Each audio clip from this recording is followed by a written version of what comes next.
And now I call upon Dr. Poon to kindly address us.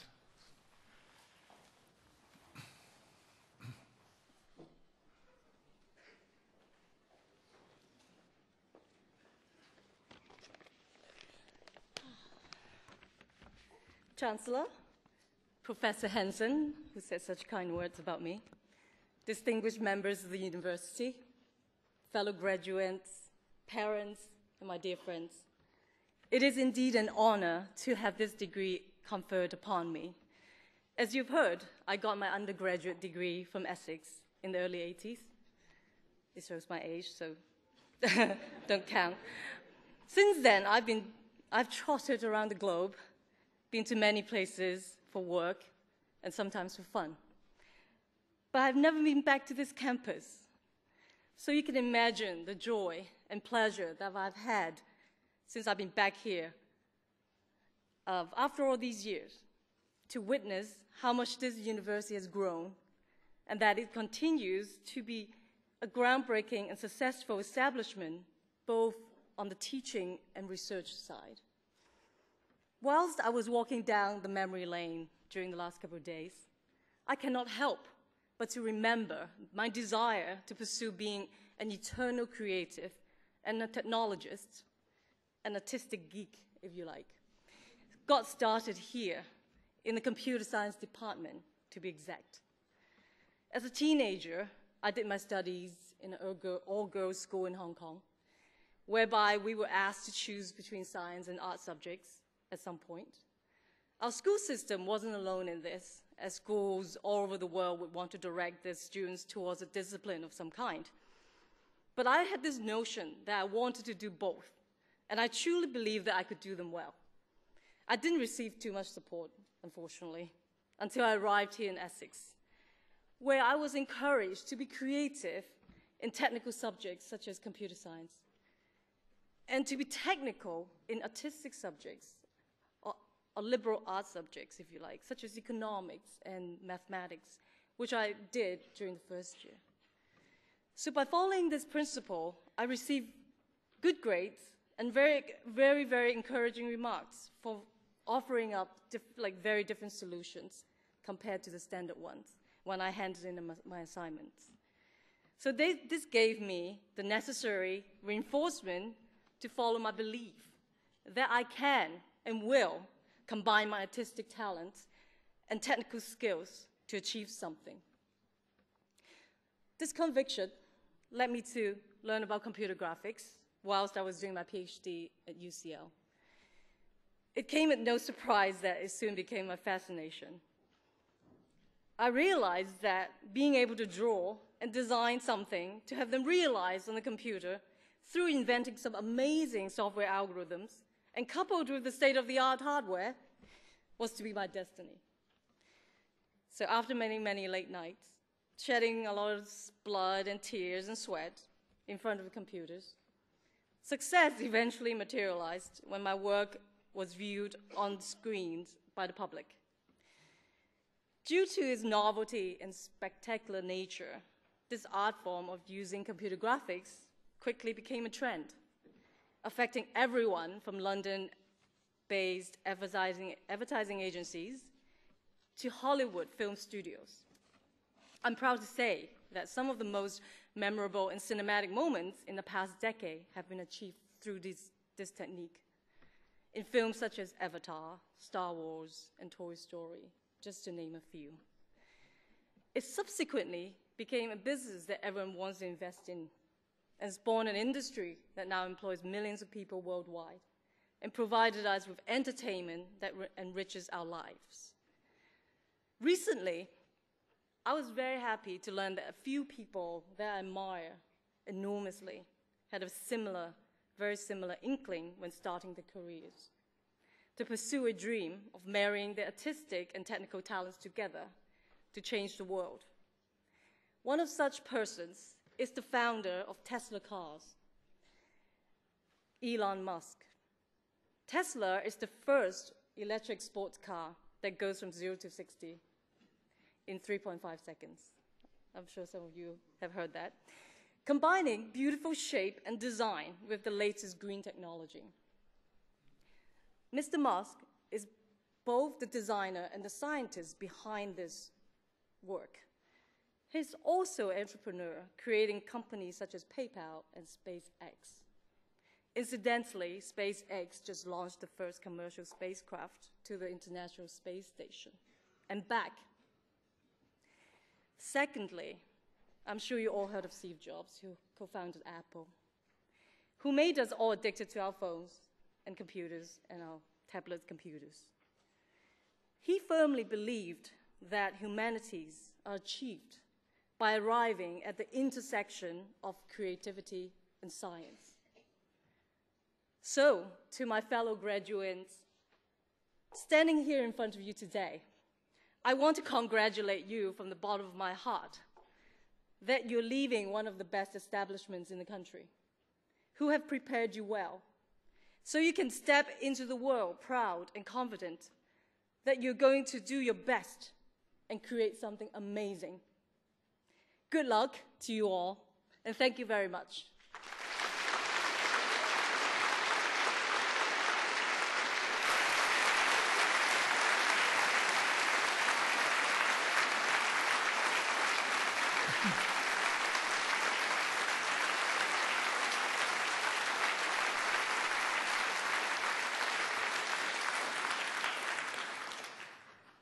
Well, I think you have your answer. Everybody was intrigued by what you had to say, and you are indeed a personification, if I may say so, of what this university strives to be, which is really a place in which great marriages are made between theory and practicality, and between science and imagination. And thank you for coming and accepting the doctorate. You may find that we ask you back. You know, it can't be another, whatever it is, 3 years before you come back, or is it 33? But whatever it is, 28. Well, it doesn't look like it to me. But anyhow, thank you, and that was great.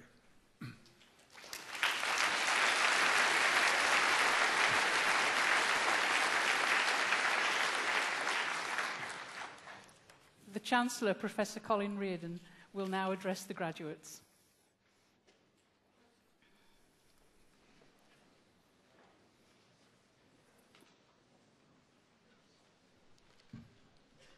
Well, ladies and gentlemen, I'm conscious that you've been sitting there for about 2 hours now and you're getting a bit hot. So I can assure you that this won't take very long, but it is important. And as you've heard, I'm going to address my remarks at our new graduates today. And I'm just going to say two things. And the first of those is that you've been students of this university for 3 years, most of you, some of you for a year if you've done a master's, or maybe a bit longer if you've done a PhD. But you're going to be graduates of the University of Essex for the rest of your lives, and you're going to join tens of thousands of Essex graduates, alumni, all over the world, not just in this country. And I've met many of them, including Ellen, I remember in Hong Kong, and I'm always struck by the fantastic spirit that you find amongst Essex graduates. They've loved their time here. They make friends with people who are also Essex graduates that they never knew at the time. So you must take advantage of that opportunity if it comes your way, and I advise you to do so. So please do contact our alumni office and make sure that we have your details so that we can get you into that network. The second one is that the second point I wanted to make is that nobody should underestimate your achievement, and I'd like to congratulate you on that very warmly, because getting a degree from the University of Essex is a very signal achievement indeed. You've all demonstrated the levels of commitment and hard work and ability which allow you to do that. But the point I want to make really is that you couldn't have done that on your own. You've all put the work in, the effort in, or most of you have anyway. You're all here now, you've got your degrees, but you couldn't have done it without the support of our fantastic staff, and we've honoured one of them today, Anthony. And you couldn't have done it without your friends, and certainly you couldn't have done it without the support of your families who've so vocally supported you today. So I want to give you the chance now to return that favour. I want to see how much noise you can actually make. So I'd like you all to stand up, our new graduates, please, and give a really big round of applause, if you will, for all those who've supported you.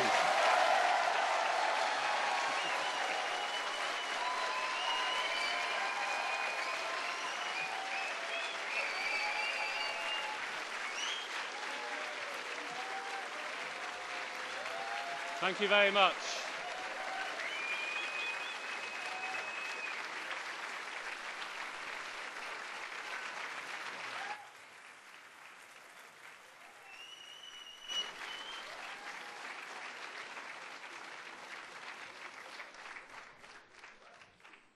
Please sit down. In a few moments, the Chancellor will close the ceremony. We would like the audience to stand for the outgoing procession, and then we suggest that you resume your seats to watch the outgoing procession of our new graduates on the screens here as they walk across the bridge to Square 5, where you'll be able to meet them after the ceremony.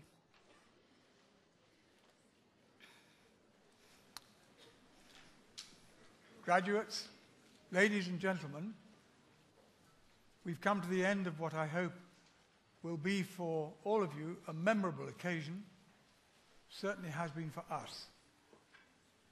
On behalf of everybody, I send you all possible best wishes for fulfilled and successful lives beyond this university.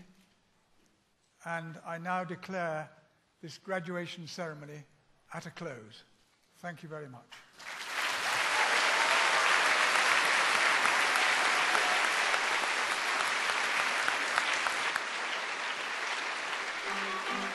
Please stand.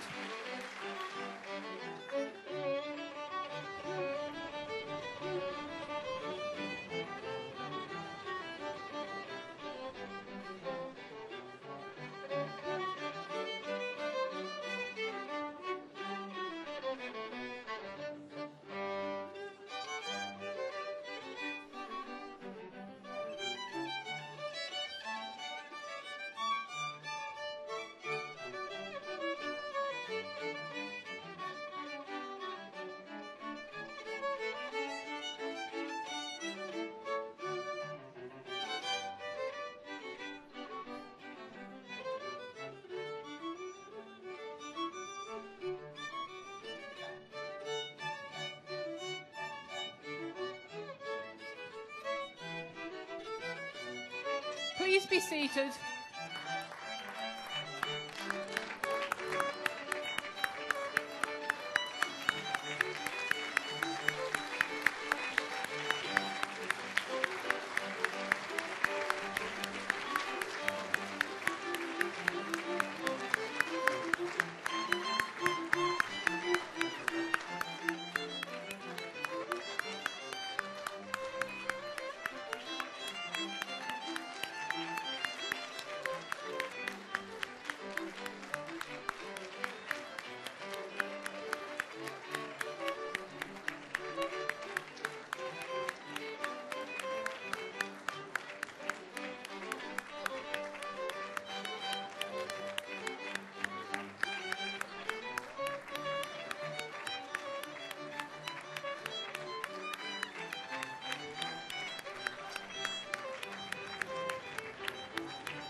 Well, it was when you came over, I realised it was. What was that? Because of the Kaplan? Yeah. So it's just the Kaplan. When you came over, I sort of thought, okay, good.